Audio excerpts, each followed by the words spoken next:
YouTubers! Mike Martins here with the Mike Martins channel. Good morning, one. Good morning, all, guys. Thank you for being here this morning for coffee with me. It is a gorgeous day. I'll tell you right now, the temperature.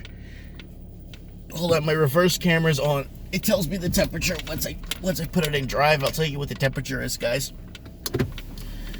It is plus 9. Woo! What a gorgeous day we're having. What a beautiful, just an absolutely gorgeous morning. It is Wednesday morning. I'm back to work till Saturday, and at the shop, of course. Guys, people are welcome to come down and see me. I'm at 1925 Quilchina. Merit Toys and Games. You can't miss it. It's bright yellow and red and yellow and more yellow and a little bit of red, and you can see it from a mile away. So if you want to come down and visit me at the shop, I'm always there from Wednesday, Thursday till 5, and then Fridays till 10, and Saturdays till 5. So if you guys want to come down and see me in person and talk, hang out, discuss, come on down. There's not a lot of people on YouTube, well, anybody like the only person that I know that you could go see, like, just outright out of the box would be the guy from Dinosaur Adventureland, Dr. Ken Harvard, Dr. Ken there, Dinosaur Adventureland there in Florida. He's one of the very few guys you could just go see out of the box. You could just go and just, hey, what's going on? You just go and see him and say hi at Dinosaur Adventureland. And I'm just trying to think who else you could go see, just if you're in the area that's will be available to see you. There's not a lot of people that I know of that I'm just trying to think. I think Gerald Celente in New England there, you could go see him. He's in the Colonial part there. I'm pretty sure you could find him in one of his buildings. I'm just trying to think who else is out there. Anyways, okay, guys.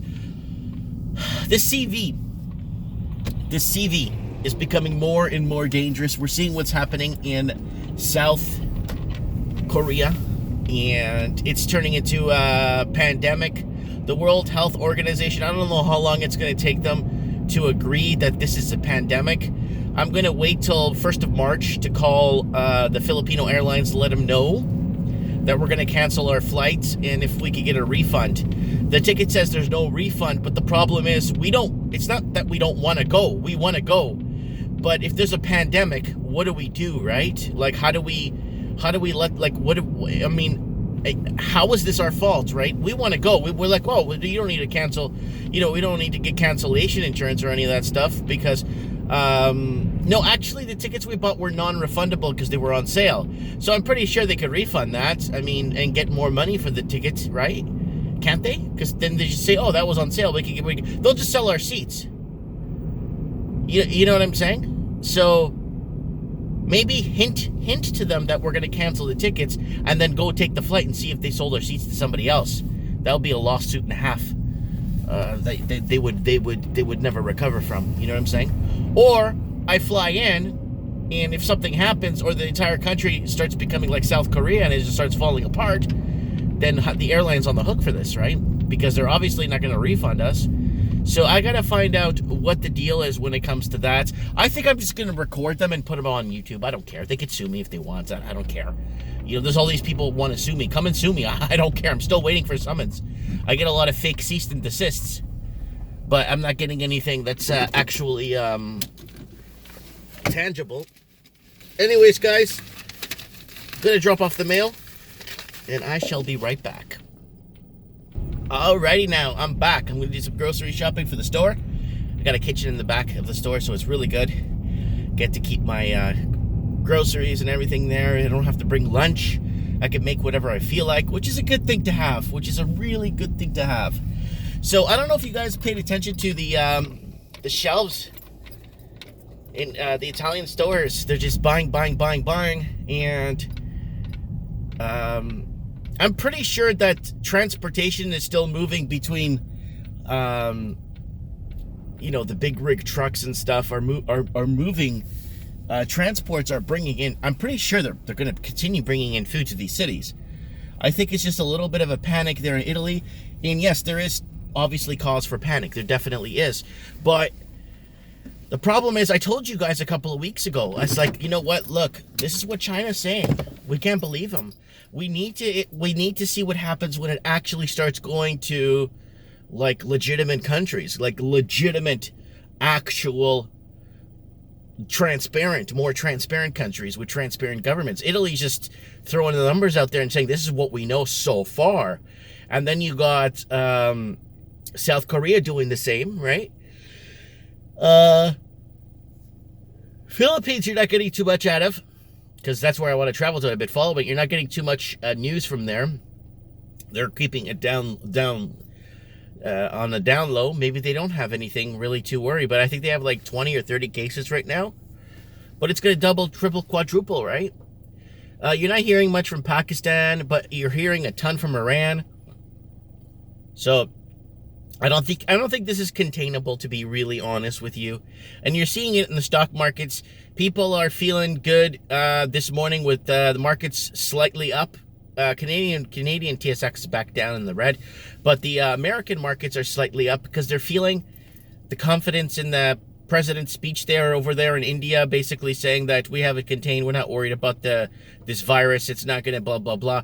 But it's creating such a damaging effect on the whole logistics and transportation and the movement of product, the supply chains, supply lines, whatever you want to call it. The whole logistics aspect of it is really not looking good. That's just my opinion, right? So with oil now below, it was hitting at 49, then it was back to 50. Oil having a really tough time keeping above $50 a barrel. Then you got those guys over those climate change people fighting with the pipelines. Then you got Canada trying to be green. I said this quite a few times, that Canada can't have it all. They can't have climate change and trying to change the climate, which I don't know, man. I don't know. Like, it's just like they can't have it all. I mean, Canada can't be the savior to the world and show the rest of the world. I think the Canadian government is doing a really poor job with monitoring people coming into the country, right? People are getting armed with flyers. I've been saying that for a long time now. People walking into the country are being armed with flyers. Nobody's being checked out. People are admitting they're coming in sick. And it's already a couple of people who admitted to come in sick, and they got through by taking a bunch of medicine. So I don't know, guys. My concern is I don't think we have the safety nets here in place in Canada. I believe we don't have the right, I don't know how to explain it. We don't have the right safety nets, but we don't have the like a lot of things that we don't have in play here when it comes to containing this, because it's pretty much open borders still in Canada. So America's pretty much suspended a ton of flights from a ton of places. So has the Philippines. Like anywhere that has an outbreak now, from Italy and from South Korea, cannot go to the Philippines. They can't get in, period. So like they're calling on workers. So they're calling on workers. They made this seem like it wasn't a big deal. The WHO was coming around saying, "Hey guys, don't worry. This is all good. We got this. There's no alarm here. No alarm's been set." I know the guy the guy on the mic, the main guy that's always talking, you see him, he's the fall guy. He's going to be the fall guy. I believe he's the fall guy. I've been saying that on Mike in the Night. He's the fall guy. So we'll see what happens with this. I really, as much as I feel that, we could find a cure for this, it won't be for another year and a half till it's in testing, till it's actually out there, right? So it's dangerous. This is very, very dangerous. I really, really hope that everyone that does get this, I believe this is something that's not going to be as easy as they think it is. I hope that everybody that does get this get past this. If people say, "Oh, it's only statistically, it's majorly in older people," it does show that, but there's a lot of children getting it and passing away from this. So The death toll is way over 2,000 right now in China. So they're saying that the spreading is not spreading as much. All these streets are ghost streets, and these are a lot of these provinces in China that are basically on shutdown are a lot of the production centers that, you know, so that this production centers that are basically supplying our supply chains with the junk, the plastic resin junk that we buy at Walmarts and stuff. So, and Amazon or wherever crap we buy, right? So, I don't know. Let me know in the comments below. I am off to pick up some supplies for the store. And yeah, if you're in the area in Merritt, it's just a gorgeous week we're going to have. Come on down and visit us at 1925 Quilchena. And I should be there. Thanks for watching, guys, and let me know what you guys think in the comments below.